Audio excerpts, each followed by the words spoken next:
Hello, ladies and gentlemen. Well, I know what you're here for. You're here for patch 9.13 note patch note rundown. But before I start, I have something important to say.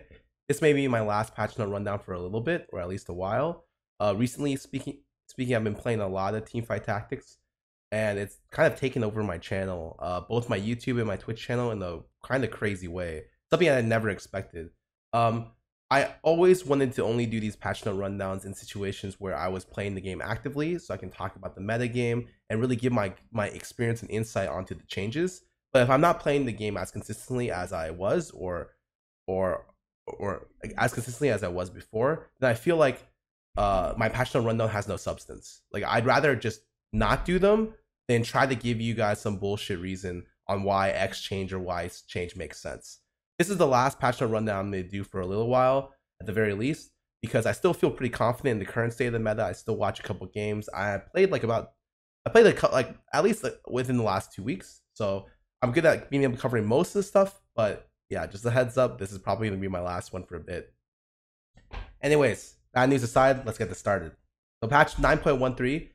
Who's ready for some team fight? Oh shit, I am. Me right here. Marks the official launch to the long awaited game mode. Yes, we're bringing Kiana to Rift. Haven't heard of her at all. She looks cool though. Definitely a champion that I would main when I start playing the game again. I'm sure sometime down the line. Let's keep going. Yada yada yada yada yada yada.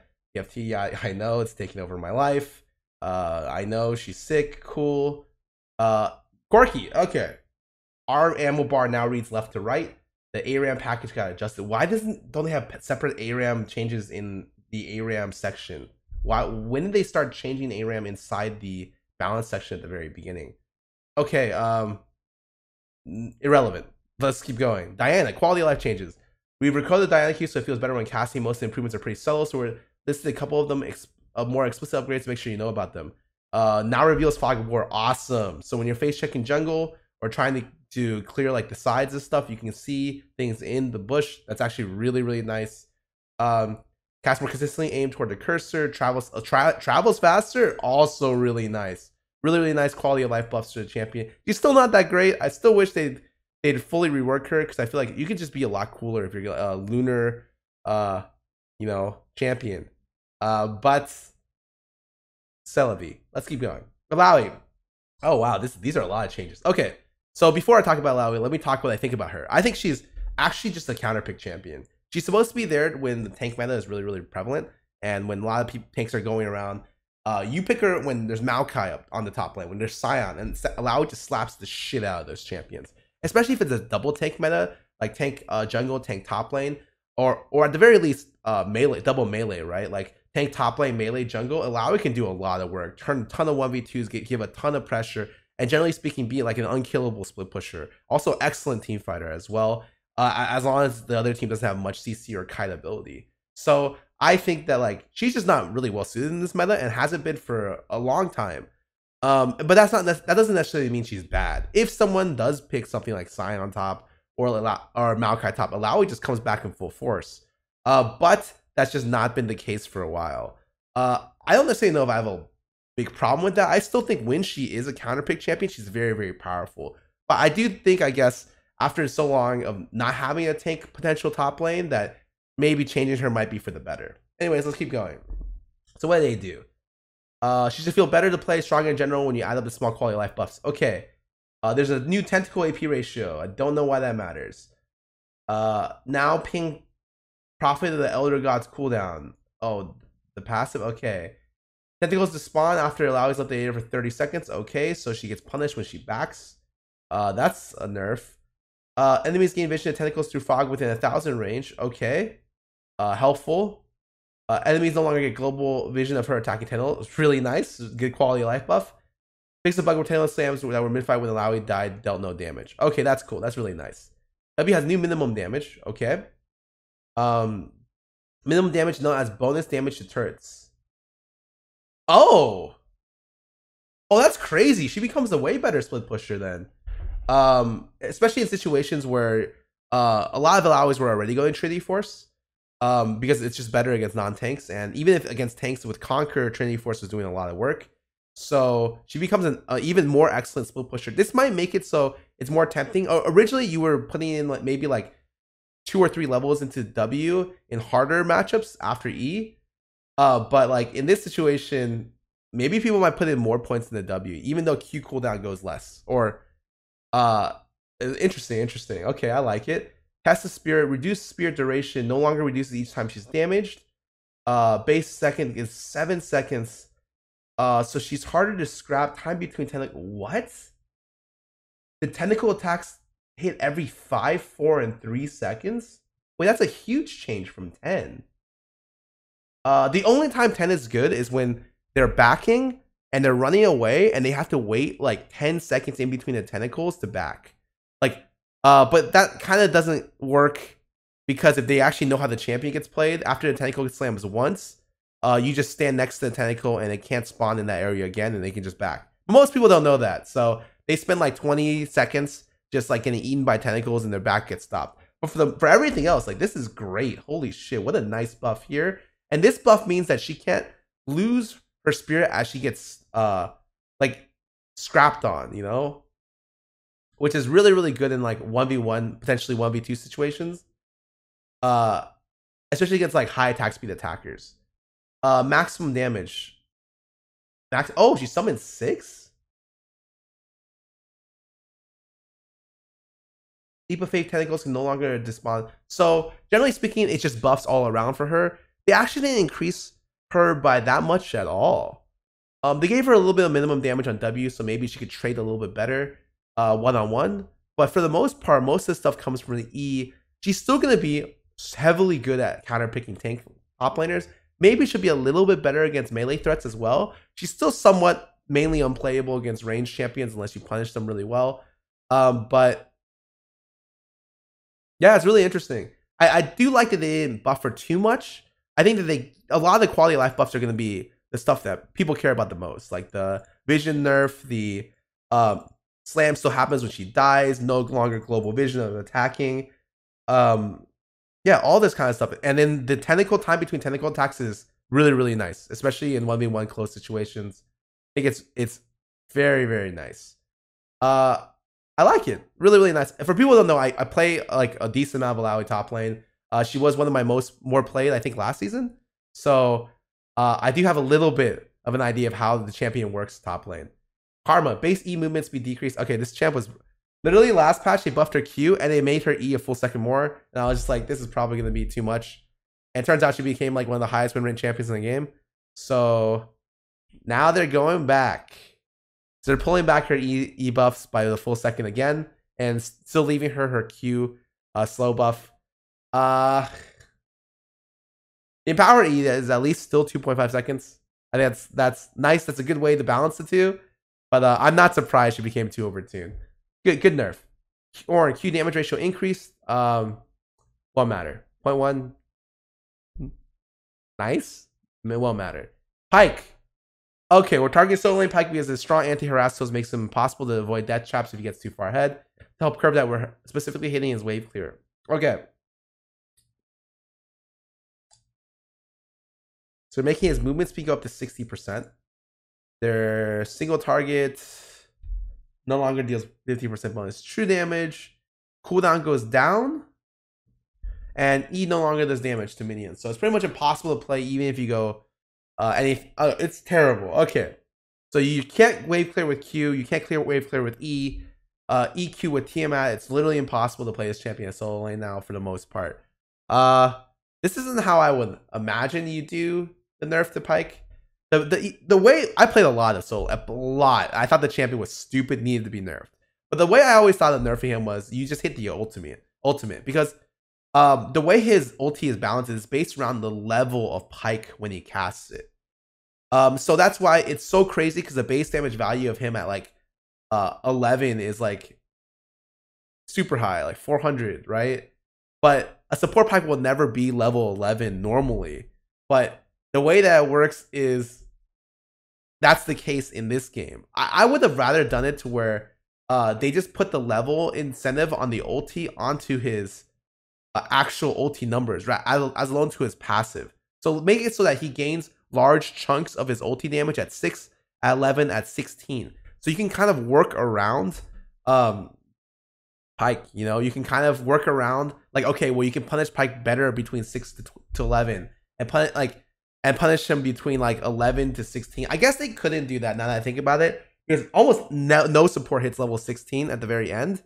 But maybe that's just the downside of playing Pike is like you have a higher chance to snowball, but like a lower chance to hit that peak. Or sorry, higher chance to hit the peak, but like if you don't hit the peak, he's not as good. And I think that's what Pike players live for anyways. Like I played Pike in the support role a ton too, so I understand. And then remove like one of the AoE options, probably like E or Q, and then still give E the option, you know, so that he can still kind of wave clear a little bit. Because the wave clear isn't even just like having a little wave clear is so helpful for even the support as well. If someone backs and you need help shove the wave and you have an Ezreal, like you can't do anything to help them out, right? And every other support can. So like crushing all AoE and all wave clear off a champion like sucks just for everyone. Yeah, this isn't how I thought they would do it. But I guess removing solo lane Pike is okay. Like, I thought it was way too overtuned. Like for sure, guaranteed that champ was gonna get nerfed. I see a lot of complaints like, why don't they nerf Kench when like Pike is like this and they weren't okay with it? It's like that. Those are separate issues in my opinion. Like Pike was for sure overtuned and was even before whatchamacallit, G2 introduced Pike top lane. So I'm happy to see him get nerfed. Maybe not too happy to see the way they nerfed him. Sad, just champ's broken. Like, I don't think a tank champion should do a lot of damage. And for some reason, the way I see it is tank just keeps like Sedge's biggest problem. I don't care about like her tankiness is okay, but just make it so she doesn't do as much damage. You know, they're nerfing her base health go up. They're nerfing her second cast damage ratio on her maximum health by a little bit. That's not. This means she does less damage. Like the biggest problem with her is when Sedge snowballs, she's unkillable and is an assassin. At one point, Sedge was the best assassin in the game. And I say that like legitimately, because you can literally proc E into ulti or your passive E stun into passive proc, ulti passive proc, and legit kill people from 80%. And that's all I want nerfed is like that particular like her actual damage. So I'm happy to see any damage nerfs. I'm happy to see Sedge nerfs in general. I do think she's too overtuned, but like the way you should nerf her, in my opinion, is her damage. Cool. Let's keep going. Sivir, she's broken. The reason why she's broken is actually none of these reasons. Okay. Maybe I should rephrase this. She's broken because like wave cleared, too easy to work with, really hard to gank because of her spell shield, really hard to pin down, really good scaling, really good pressure. I get it. Okay. From what I understand, when I saw someone's there's an 80 tweeted about this. I think it was Rikara. They said that Sivir's boomerang W has been bugged for a while, where the W also, and this is like kind of fringe relevancy. So I guess in general, she's very strong. But one of the bugs that made her stronger was that in one of the recent patches, her W just ricochets into people in fog. So even if she can't see them, the ricochet damage still works. So you can't even outdistance the ricochet through fog anymore, which is kind of lame and definitely gives her a lot of like special power. Even though it's not, she's still very strong. Don't get me wrong, she's still very powerful, you know, for sure. So what happens? We had a bit of light on her before. SS Reaper nerfs are happening alongside these nerfs so that she's not too powerful. I get it. I think she totally deserves these nerfs, and I think SS Reaper should be nerfed as well.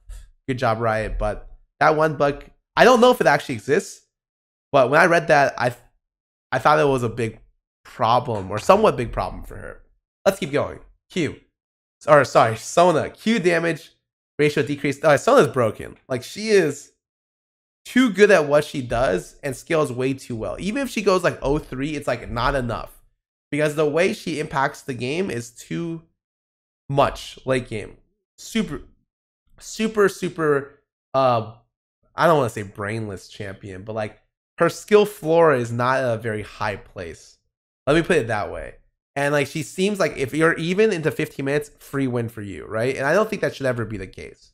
So less AP ratio on Q, less AP ratio on E. That's a good step in the right direction. I don't even think that's enough.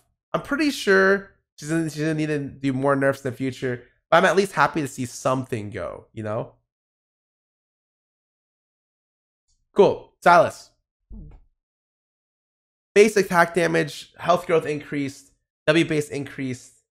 Holy shit, this champ gets buffed and nerfed every patch. Someone really likes this champion. I don't mind this champion being a little bit weak, but like apparently they do. So at some point this champ's gonna be viable again.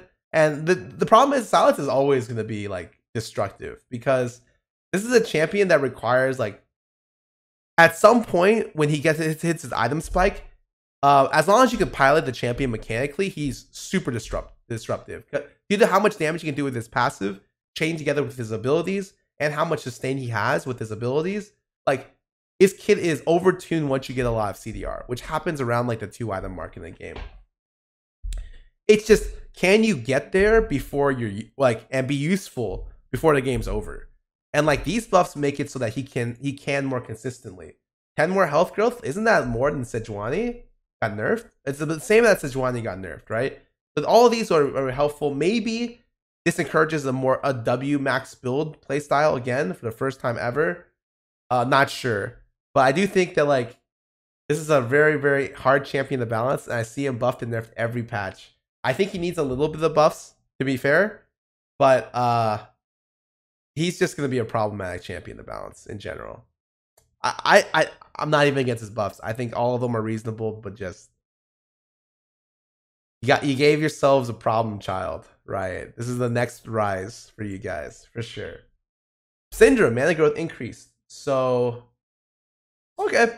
I don't think you should ever buff Syndra too much. People just don't like playing this champion here and there, but she's always good. Like, actually, I've never been in a situation where I feel like Syndra's ever been a bad champion. She has great range. She's a ranged assassin, similar to LeBlanc. And like, it's very, very hard to ever see Syndra and LeBlanc do too poorly. And Syndra especially is like a ranged assassin that doesn't have to commit on her wave clear. So she's like a more consistent version of LeBlanc without the escape potential. So like, obviously she has weaknesses. She's immobile, can't get initiated on, but like she has huge lane dominance and threat. So she's always gonna be a good champion in my opinion. Even if she's not that popular. So I don't think she's bad right now. A small buff, fine. Go for it, but need to be careful around this champ. Trist, attack growth, mana increased, mana regen, decreased W. Okay, clean up her base stats. Sure. Ooh, they did almost nothing here. And making it so she does more damage, she jumps in. Alright, I think that's just funny. I don't think anyone maxes W second, so not a big deal, but I just think this is a little bit funny, and they cleaned up her stats a little bit. Very minor 80 damage growth. Okay, nothing really happened here. Udyr. Okay, this is the Jap buff. For people who don't know, Jap did all these changes. He was an Udyr main in the past. Is Udyr broken now? Everything can be leveled up 6 times, starting at level 16. So you get another stance of this, another turtle stance. Your stun can go to 3.25 seconds. Wow. And your cone can do 40.